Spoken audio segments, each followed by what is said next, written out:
see their name there, and the wonderful St Columban's College in Queensland, and Southwest TAFE, and I'm wondering if that is Southwest TAFE or SWISI, Southwest Institute of TAFE in Sydney. But a great range of people, organisations and people expressing an interest. So, just by way of introduction, my name is Mike Frost. I've worked for a number of years as an evaluator and a judge for both the Tasmanian Training Awards and the Australian Training Awards, and I've worked across most major award category areas. My own background is in senior secondary education. I worked in Tasmanian senior secondary colleges for about 25 years, and I've done over the last 20 years, my work has been across vocational education and training in schools. So I've worked as a teacher right through to principal. I was the founding executive officer for VETnetwork Australia, the peak body that was set up to look after vet in schools. And I've worked also in major policy initiatives here in Tasmania. These days I run a consultancy which specialises in post-compulsory education and training with a focus on senior secondary schooling, and my clients include the Australian Government, the Tasmanian Schools Tasmania, the Department of Education in Tasmania, the Australian Curriculum and Assessment Authorities, and a range of others. So I'll be your host for today. So a big welcome. Just before we get started, there are some housekeeping items I'd just like to share with you.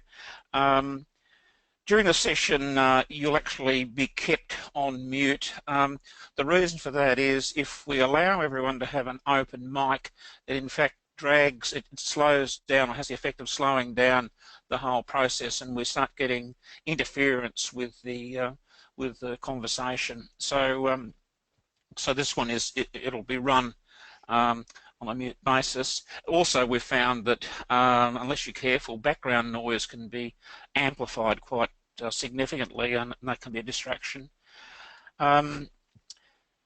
Should you yourselves experience any difficulties, the best thing to do is to log out and log back in again. You might have to do that once or twice, but usually that will repair things.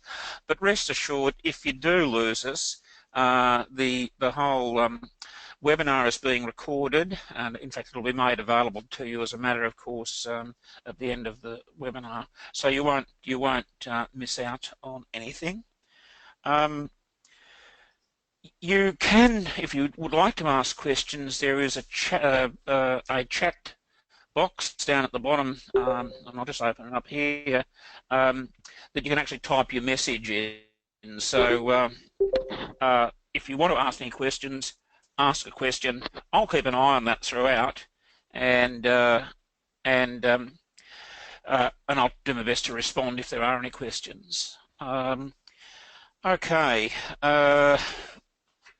so let's, on that basis, let's get started. I have a co-presenter here with me today, Patrick O'Reilly. Patrick's a multiple award winner for this category. He's the principal of Southern Cross Catholic Vocational College in Sydney. He won the award in 2013 and 2015. And that's very unusual. You don't get too many multiple award winners, so something pretty special about Southern Cross Catholic Vocational College. I've visited it a number of times as part of the evaluation process, and I've left it every time absolutely inspired with the work that's being done there. It's an absolute legend. He was a foundation principal of that college. It's actually has a very strongly based on a trade training centre, the National Trade Training Centre initiative. It offers 16 vet qualifications to both full and part-time students, with approximately 40% of students undertaking a school-based apprenticeship or traineeship. So it's got a very strong vocational basis, but it is inclusive of students who want to do conventional New South Wales HSC. It's committed to graduates who emerge work-ready and world-ready, and it actually walks the talk. It actually does that.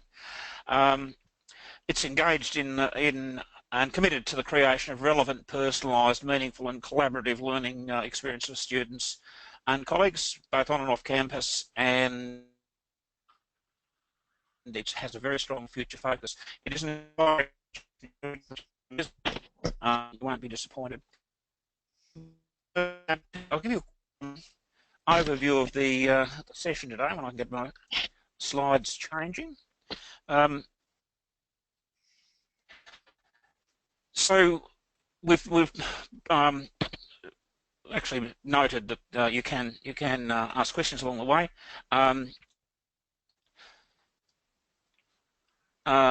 So by way of introduction, we've actually I'm a bit slow with my slides. Let's move on to the actual session. So I finally got there. The benefits of applying and participating in the Australian Awards, we want to tease out. Understanding the importance of how you actually write these applications so that they maximise your chances. You know, in other words, how do you put together a case that will attract the eye of the judges? And that's really what it's all about. In particular, we want to have a look at addressing the award criteria. They're the driving forces in these applications. They're the things that judges will use to discriminate between applications. And in some cases, you can get, with some awards, you can get 15 to 20 applications. You've usually got to shortlist them down to 5 or 6, and from that, basically, you'll get a final 3 that will be interviewed by the judging panel, and the winner will come from that. So it's a process of sifting and sorting, which is fantastic. And then, as I say, along the way, if you have any questions, do hit the chat button, and you can put your comment in there, and I'll try and keep an eye on it. So, a school pathway to VET award is an important one. It recognises not just schools, but training organisations, group training organisations, industry bodies, employer groups who have collaboratively delivered one or more excellent vocational education and training programs to secondary school students. So the big driver is they've got to be programs that are delivered to secondary students, not just senior secondary, but secondary students, but it doesn't have to come from a school. You can actually include, indeed, many of the applications that I've seen, and I've actually worked as an evaluator on this ward for a few years. You see that whole range coming across: group training companies, standalone schools, clusters of schools. So it's important that we understand that it's not just restricted to schools.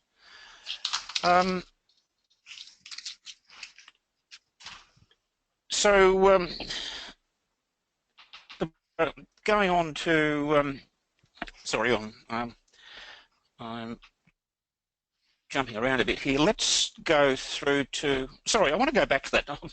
I'm a bit, jumping around a bit, and I'm sorry. I want to actually, I want to ask Patrick O'Reilly to actually comment here. The question I want to put to you, Patrick, is why did you enter the awards? What made you decide to enter successfully, as we've said on more than one occasion? But what was it that got you interested in this School Pathways to VET award? Thanks, Mike, and hi, everyone. I guess there were a few things in our individual and collective minds when we first put ourselves forward and have done so more than once, as you've said, Mike. I think it's fantastic recognition for staff, students, and our various business partners. I think particularly for staff to have a sense that they're being compared nationally to schools and other providers across sectors, and to have that external recognition is a really important thing. One of the unintended things, I guess, the first time at least that we entered the awards, was that the process of submission engages you, if you enter into it fully, in a real critique and reflection of your own operation. It helps you to focus on, you know, what you're about and the quality of what you're providing. I think, again, as an unintended thing, it can generate some really positive legacy items. For example, if you're putting together video footage, or putting together interview experiences and then filming those, they in turn can be fantastic things to use for promotional and marketing purposes beyond the award itself. For me, the experience, if you like, of being involved in the awards themselves, I'm constantly inspired as I hear individual and collective stories. The process of the awards themselves is a great opportunity for networking, and I think it's great to be surrounded by people who are very much committed to the VET pathway and the way in which again, individually and collectively, you can engage in, significant advocacy and significant support and promotion one with each other. Yeah, no, thanks for that. What's been the consequence of winning in terms of the operation of your school, or what's, and you personally? Has there been much of an impact on your life subsequently? I think to go back a step to the concept of networking, it does, in being involved in the awards, does allow you to meet with individuals and organisation who, you share significant common experience with, and that's at a national level. So it's great to be able to forge those links and then follow up afterwards to pick people's brains and to get different ideas and different takes on things, particularly across the 8 states and territories. I mean, our experience, my experience is New South Wales. It's great to look across state and territory borders and get an idea of what else is happening in other parts of the country. I think that it has helped to open significant doors. It's meant that we've had significant leaders, political and otherwise, come to visit the college, seek our advice. We've been invited to play an advocacy role, both myself and for other members of the college staff. I think that as the award provides more of that leverage and media and marketing opportunity,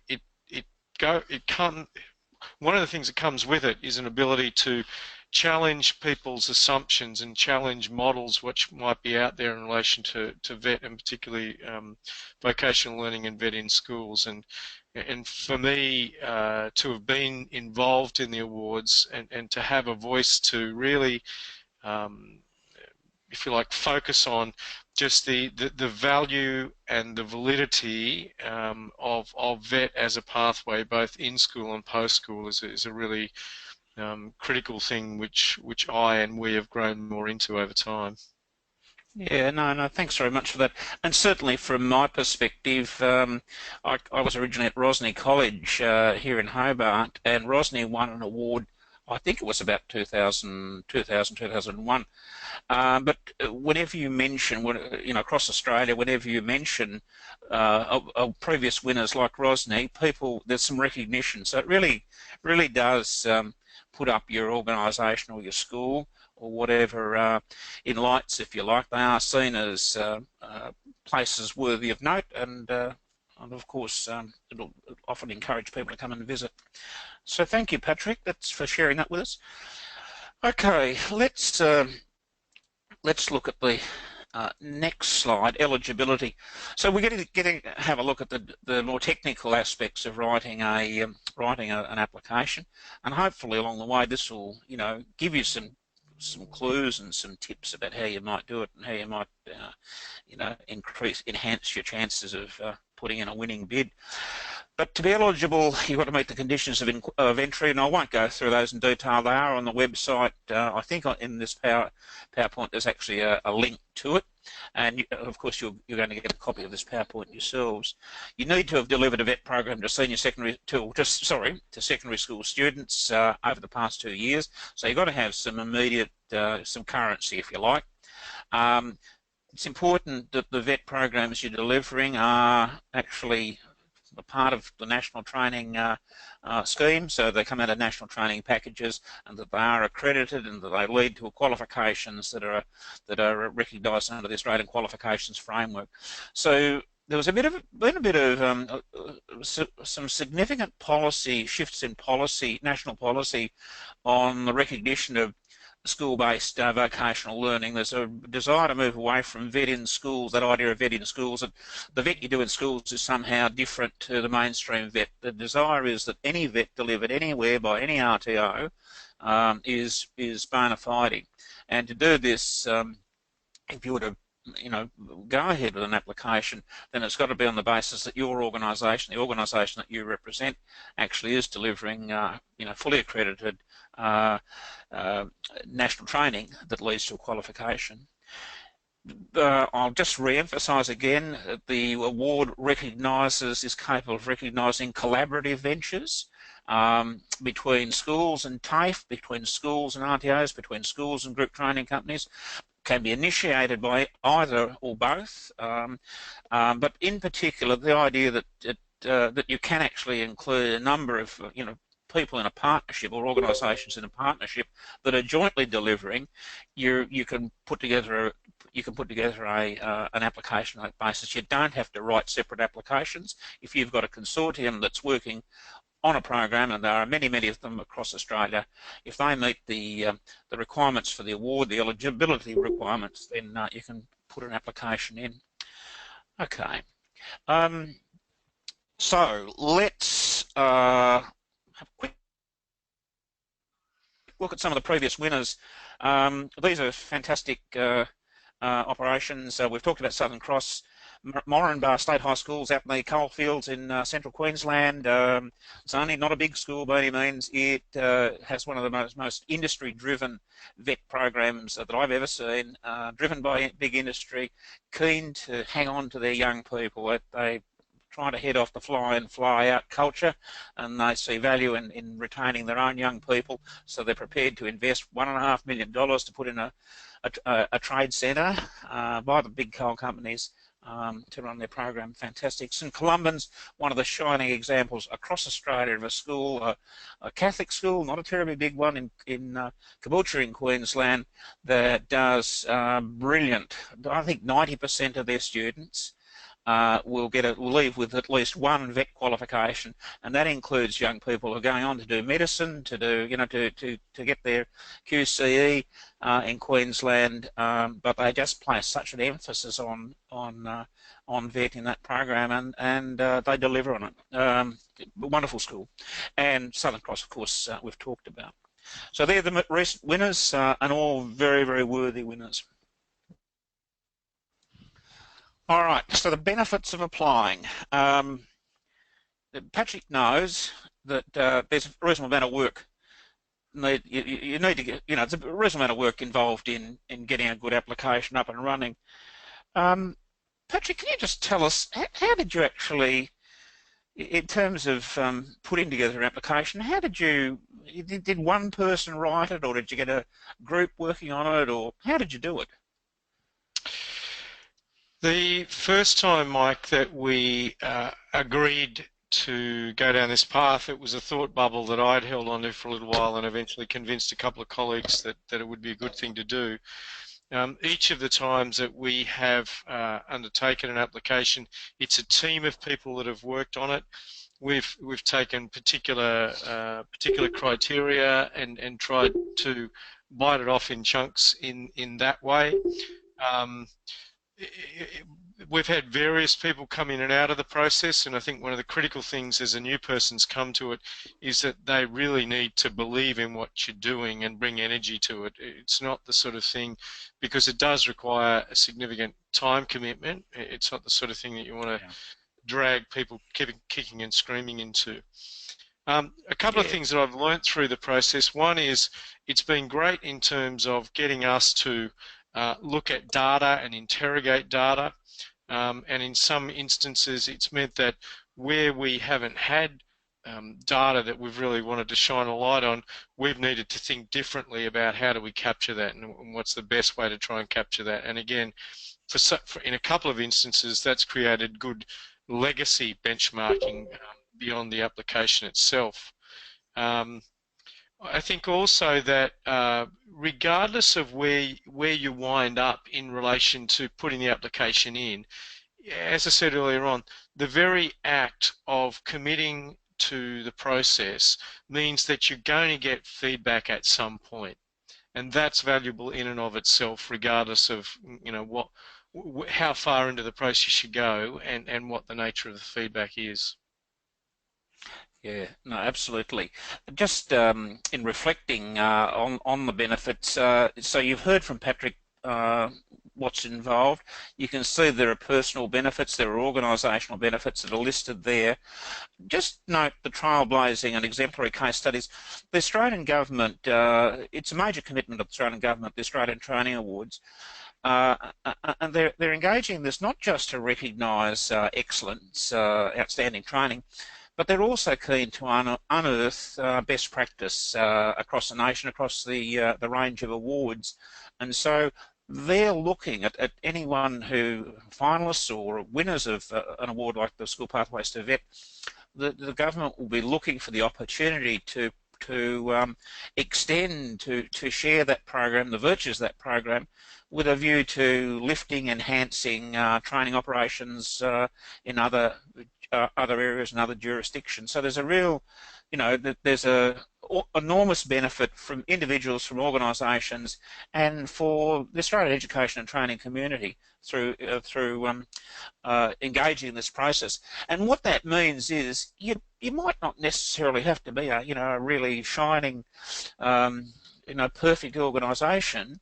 In fact, you can learn from smaller operations. You can learn from organisations that might just have a one or two major focuses, or you can also learn from some of the big operations like the big TAFEs. If you can, as I have spent some time in and out of them, there's a wealth of opportunity, a wealth of instances of really good practice occurring there as well.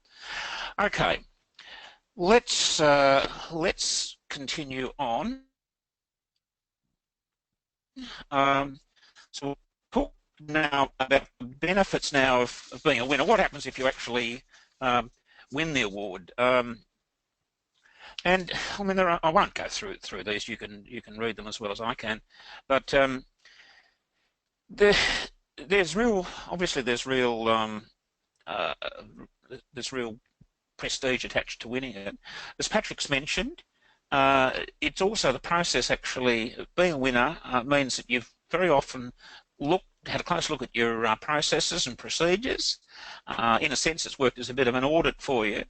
And I've had this reported on a number of occasions. It's actually helped schools and organisations actually overhaul their operations. There's a national spotlight stuff. If you're a winner of this award, the chances are people, as we've said earlier, people will take notice of you. You do get an awareness. It creates a positive awareness, and that can be really good in terms of marketing your organisation. It can also, for schools working in the successful organisations that win this award, you'll find time and time again they work in partnership or collaborative arrangements with other it might be RTOs, it might be others cluster of schools, it might be a local TAFE, it might be other community organisations, but you'll find always there are strong linkages, and so the momentum of winning this award actually has flow-on effects back into the local community, back into the business community, and it's a win-win for everyone. Patrick, anything you'd like to add there about anything further about the benefits of being a winner, a two-time winner?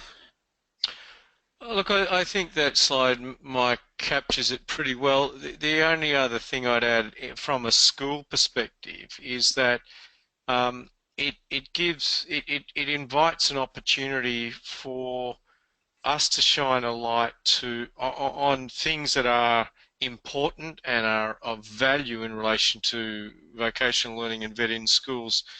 I think it's the case certainly in New South Wales and perhaps more broadly that in lots of ways the ATAR and university pathway is seen as being the high road, and if you're not pursuing that path through secondary schooling, that you're somehow lesser than, or you're not winning that first prize. So I really value the opportunity to be able to question some of the assumptions that go alongside that, and assist other schools to, particularly principals, to equally give some thought to that, and in turn reflect back to system leaders that might be especially focused on senior certificate and ATAR destinations. Yeah, oh, fantastic. All right, thank you, Patrick. Now, look, what we're going to do now is actually to have a look at the mechanics. So you heard me say earlier, addressing the selection criteria is really important in this process. And generally, my experience is applicants do this with a fair degree of success. So we'll just look at these in just go through them. Now, I'll just give you a bit of a heads up here. The awards this year, have actually they've overhauled all of the criteria. They are, in fact, a new set of criteria. I'd like to think, in fact, I'm certain, they are more coherent, and they align more closely with other training awards. The criteria in the past tended to be a bit more ambiguous and a bit more sort of school-based. These pretty firmly align with the kind of criteria that are used to identify small and large training providers, for example, and international training providers. And I'm pretty comfortable with that because I'm a pretty strong advocate of school vet that's delivered through the school system does stack up perfectly against training across the board. But with that first one, leading practice, how does your, I mean, how can you, how do you go about making the claim that your organisation demonstrates leading practice? Well, you can do that in a variety of ways. One of the common ones is to be able to demonstrate that what you do, the vet work that you do, is integrated into your whole general learning environment. And judges will look for that. There's a bit of a tendency for too much, for vets still, in a lot of cases, just to be a bolt-on, that the serious business of school is senior secondary education, and the vet stuff is there. Sometimes it's just token, sometimes it's there for the naughty kids. But the good organisations like Southern Cross, you'll find that that the vet work is highly integrated into the general operations. Well, in the case of St Columban's and Southern Cross, I know the vet is core business. I mean, it's central. The judges will also, they want to see how you develop particularly entry-level or foundation-level skills, how that's sort of nurtured. They'll want to, you'll see the word innovation comes up time and time again. And what the Australian government are after here is evidence that you're actually doing new, novel, innovative, creative ways of going about the business that you do. How do you recruit young people into your program? How do you manage them? How do you link them into work placements? I know judges look very favourably on the quality of work placements, on how much time young people actually spend in real workplaces as distinct from conventional classrooms. So that's important. I suppose to give you some sort of an edge, judges will look for the unique elements of your thing. It's not enough for you to run a really good program year in and year out. That's very laudable. But if you're to be a leading edge organisation in this category, then what is it that gives you the edge? What is it that is unique to your operation? And the other thing from the government's point of view too is, can what you do be duplicated? So the really good programs, you'll often find that the model can, if it's a good, robust model, it actually can be duplicated elsewhere in Australia, and that's a really good outcome. Patrick, anything you'd like to add there from your point of view on addressing? I know it's a new criterion, but your thoughts on that one? I suppose, to cite an example from our perspective, Mike, that's innovation certainly, and maybe some others. One of the paths that we've gone down is registering a number of businesses. We talk a lot about Southern Cross being a workplace of learning. The intent of the businesses is all about deepening, extending the learning experience of students. So in setting those up and trying to establish real life clients and providing real life goods and services, it's having students involved and engaged in that. Again, it's not primarily profit driven. We're certainly interested in money and cost recovery, but it's the extent to which they can have those real life things, and we find that in most cases through time the students really rise to meet the expectations that are put in front of them and gain considerably from that. Yeah, yeah, great. Um, all right, let's have a look at criterion two. Strategic planning processes. From my observation, the best operations across, particularly RTOs, you'll find time and again evidence of pretty good, sensible planning. Everything is planned, it fits together, and it works okay. So that strategic planning process, we need to see evidence of that in our application. Is what you're delivering aligned with the marketplace? Is it, are you meeting schools' needs in a local area? One of the enduring criticisms of school-based VET is that it's supply-side driven, that schools basically will run programs depending on the availability of teachers, and not often does that training align with the real regional skills needs. So you need to look at that. Things like, the old perennial question about how do you fit your VET program into your timetable and into your curriculum, and it's interesting to see some of the highly imaginative ways in which schools and organisations do that across the country. If you've got some new ways of doing that, how do you do it? How do you promote VET? How do you get the message out there? Both in terms of within your organisation to potential students or clients, but also out to business, the community, and so on. The whole set of issues around resourcing. How do you attract and allocate and attract resources to your program? I've seen plenty of programs across Australia, good programs, fall over because you get a change of principle, change of leadership, and some decisions are made about the resourcing, and VET gets dropped off. So how do you, and I suppose in that is that the whole notion of sustainability. How do you make your program sustainable? Okay, so that's a really important one, and that's relatively new, but as I said earlier, you'll find good training organisations, be them schools or otherwise, that you'll see very strong evidence of very careful strategic planning at work. Okay, so student and staff focus. How does your school measure the success of it? I've noticed judging panels, a number that I've worked with, will often look for evidence, will often look for data, the good data, reliable data that demonstrates very clearly the performance of your organisation. So in this one, how do you measure success? What are the criteria you do?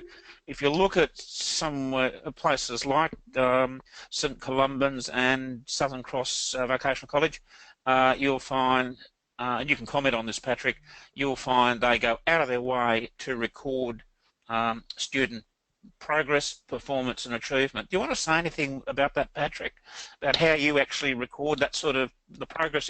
Because my recollection, you're very strong on that. Yeah, look, I think we are, Mike, and we look enviously at Victoria and Queensland where they provide on-track data. The state governments do that for schools. We don't have that in New South Wales. So I guess from two perspectives: one, we are genuinely interested as to where our graduates wind up, and two, because the metrics of HSC and ATAR aren't as relevant for us, we need to come up with compelling measures of success. And so we're very invested in that. We do an exit survey with our students when they leave in September. We follow up with destination survey and data in May of the following year just to see where they're at. in having those conversations and getting that information back from them, I suppose there's a couple of things we're looking for. We're certainly looking for the stats. We're looking for, you know, where they're at in terms of employment, training, combinations of both of those and not.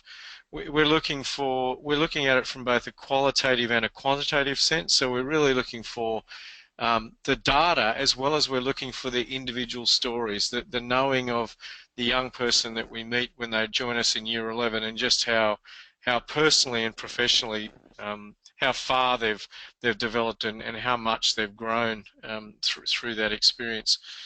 We're also especially interested in school-based apprenticeships and traineeships. I and others are well aware that the numbers in terms of apprenticeships, traineeships and completions are not great in certain industry areas and in certain parts of the country. We know that we do a very good job in terms of getting students supported and mentored through the 2 years that they're here with us, and we hope that that creates a great springboard then for them to be articulating to the second year of that program and continuing on and down that path.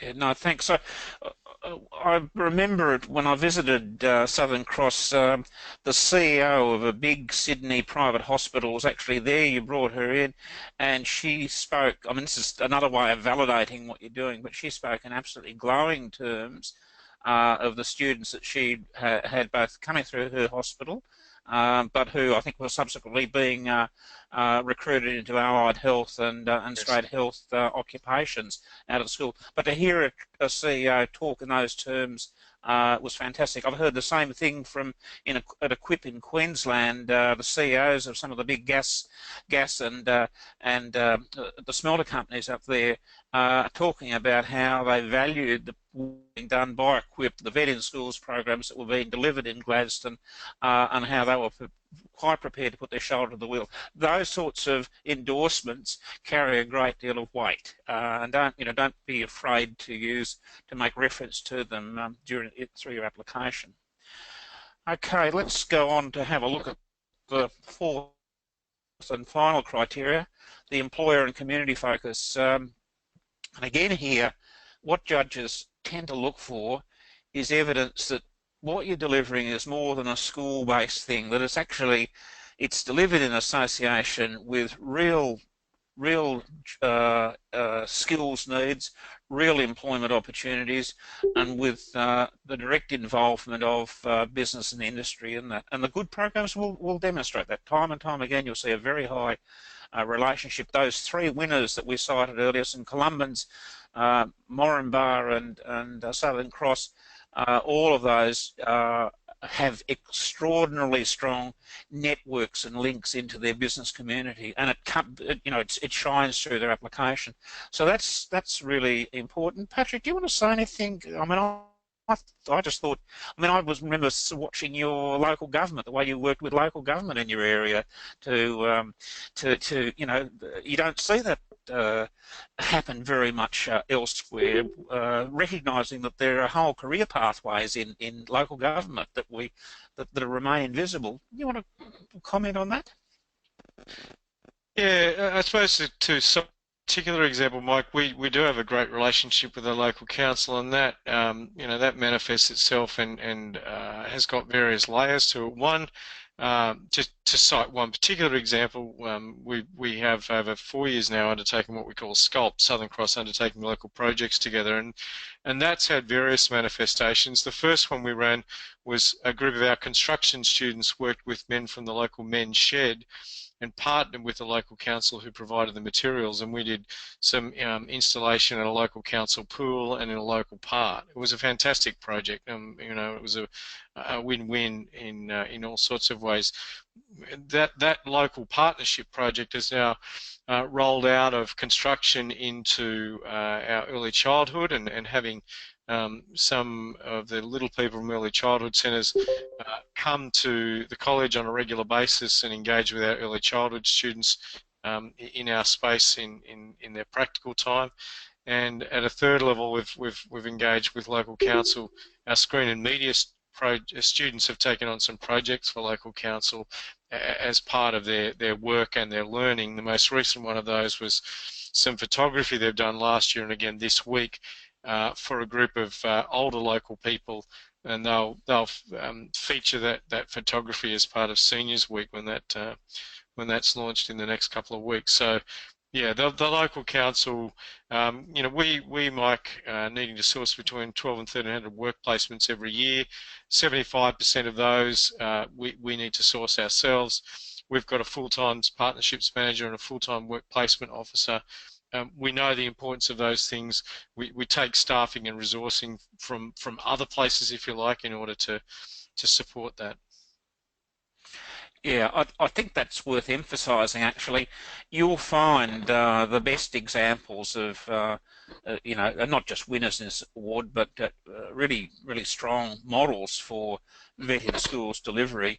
You'll find that they overcome the resourcing issue. The resourcing, it's not seen as an add-on. It's centrally resourced, it's seen as a core part of their business. They see it as a core part of their curriculum. And there's just no argument. They're seen as critical pathways for young people, you know, going through the system out to work or on to further education and training. And so, you know, I urge you very strongly to look for those elements. If you put an application together, look for those elements that really demonstrate just how strongly networked and linked you are into the local community. Wonderful to see, and I've seen plenty of them. We are actually picking up and working on projects that have been identified in the local community. I've seen work being done with, you know, in one of the high schools here in Tasmania. One of the district high schools was actually some years ago. Their Year 10 students were running, working with a couple of the local aged care facilities to go in and talk to and work with aged people in their community. Go in and they were involved with the catering, they were involved with Meals on Wheels. So this is Year 10, 15 and 16-year-old kids actually working through a you know, a small vet program to deliver this sort of service. Okay, so let's now again go back to the mechanical side of things. The conditions of entry are important. You need to read them. They're on their website. You must, you know, obviously you must meet those conditions. Obvious one, the deadline's the 31st of May. So you've still got plenty of time to put together a good application. You need to take account of, you know, the range of individuals, groups and organisations that can apply that out in more detail on the website. That the service meets the AQF standards, that the programs have been current or have been delivered in the last couple of years, and that it meets the application guidelines. Just take note of that.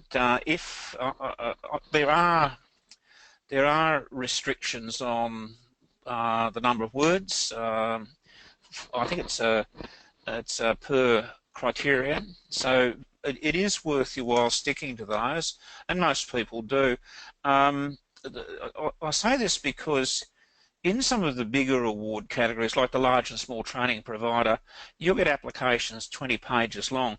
You get 10 or 15 applications that you're asking your judging panel to actually read. Then, you know, they've got to be, you've got to make it readable, and so a document that you want to read. So you do need to take account of the font you're using and the layout that you're using, anything to enhance readability, including breaking up text to put in, you know, small pictures or graphs or data tables or vignettes of, you know, comment from a local business person or a student talking. You can actually slip those in so it actually becomes an engaging read. But yeah, make sure you stick to the word limits, because judging panels won't throw applicants out, but if they're exceeding the word limits, there's a bit of an inclination of saying, well, hey, why are these guys doing it? And you know, are they trying to advantage themselves? They haven't followed the rules, so it won't work to your advantage.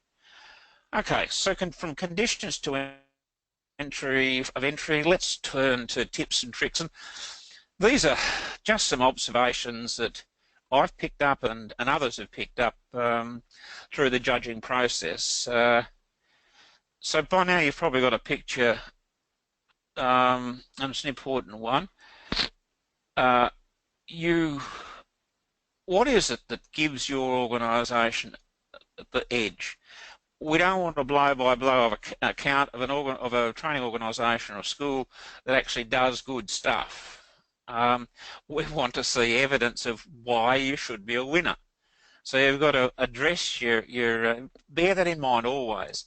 Every sentence, every word, every sentence. How is it demonstrating that your organisation is a worthwhile applicant in this process?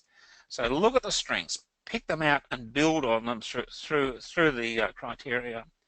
What are your point of differences? You know, how do you differentiate yourself from other schools and organisations? What is it that makes you stand out? What do you reckon made, just going back to not St Columba's, Patrick, I'm sorry, to Southern Cross, I think the Catholic school system's actually taken over these awards. I think the last 3 years it's been St Columban's and Southern Cross Vocational College have been a winner. But that aside, what do you reckon, what did you see as your point of difference when you're putting together your case, Patrick? A couple of things, Mike. I guess that we, as a senior college, have really focused our work in vocational and applied learning as a particular way of achieving the high school certificate. That with the substantial number of school-based apprenticeships and traineeships that we've got, we needed to build from the ground up to have that flexibility. We didn't start from, if you like, tightly bound timetables and structures and tried to wriggle out of those. We began from the other end and I suppose made innovation and flexibility and trying to be as can-do about things as we possibly could. Yeah, yeah. No, my recollection of sitting in on some of the meetings there, it always struck me that what you were doing was very well thought out. There was abundant evidence of you um, of a shared planning approach. You know, it wasn't just being driven by the principal. There was a sharing of the drive to do stuff well, which is, you know, you'll find that commonly in any kind of successful organisation. There's a collaborative approach within the organisation, a shared understanding of what its goals are. Yeah, no. So look, thanks for that.